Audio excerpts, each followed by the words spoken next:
My work is truly influenced by my journey here in the US and also my Jamaican heritage.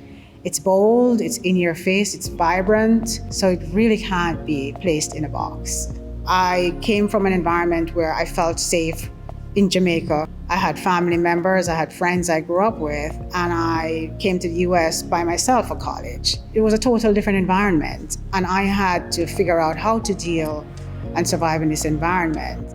If you notice, navigating the system is in the form of a question mark, and that ties to trying to find creative avenues to attain my goals.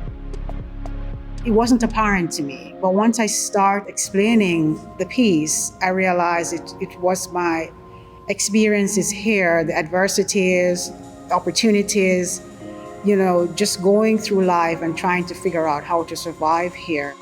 What I realized is my work is a manifestation of all those emotions and experiences that I encountered in my journey here. Those experiences have manifested in my art. But it's not just the negative aspect of it. I incorporate the colors, the bright, vibrant colors that shows optimism and my perseverance and just having hope that things will be okay. My name is Michelle Drummond of Drummond Fine Art, located in Delray Beach, Florida. I've been creating art for the past 23 years by manipulating multicolored, multi-weighted yarn and glue to create two-dimensional and three-dimensional forms on and off the canvas. So Let It Roll is inspired by having aspirations, having dreams, and not just talking about it. Speaking it doesn't make it really happen. You have to put things into action, having a plan and putting things into action.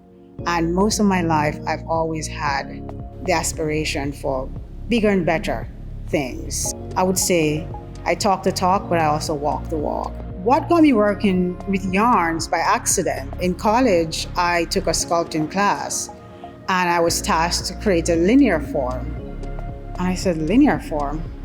I have no idea, where to start. And then I remembered growing up in Jamaica, we had peddlers coming around with these beautifully colored artwork made from yarn or strings and nails. And a light bulb went off. That's linear, it's strings, it's nail, I can use that. So I emulated what I saw. Over the years, once I graduated, I moved to an apartment complex. So I couldn't bang the nails in the wood at any hours of the night. So I said, what's my alternative? Why not use canvas? It's strings, the canvas is also a fiber form, textile, so it would adhere better. And I would have more control, and I could also paint the background, manipulate the background to enhance the image. So that's when I started using the glue and the string on canvas. Fast forward 23 years, look at what I've created. As I create the work, it really starts evolving.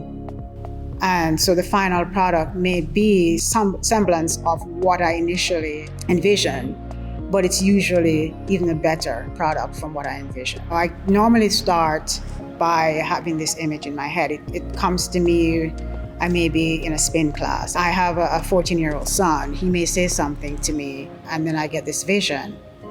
And I cannot get this image out of my head until I actually physically start creating the art and completing that piece. Generally, my work is inspired by my environment, the lack of resources, the basic need for water in certain communities. The piece behind me, Life's Flow, that inspiration came when Dorian was sitting over the Bahamas for 2 days, just devastating the place. And we were getting some effects of it. I created this piece during that time, and it's more about the twofold nature of water. It's a basic need, but it also has this devastating aspect of it, but you can't live without it. I decided that I wanted to create derivatives of my artwork. And the reason I wanted to create derivatives because I want everyone to be able to afford a piece of my work. The audience I believe my work appeals to is someone who thinks outside the box and way outside the box. Someone who really has a vivid imagination. I created based on what inspired me. but I also leave it for everyone else's interpretation. When they see my work, I want them to connect with my work from their own perspective. What is it that they see? What type of emotion does my work evoke in them? To learn more about me and my work, visit my website at drummondfineart.com or on Instagram at drum_strings. I'm also physically located at Arts Warehouse, Studio 9 in Delray Beach. Come by anytime.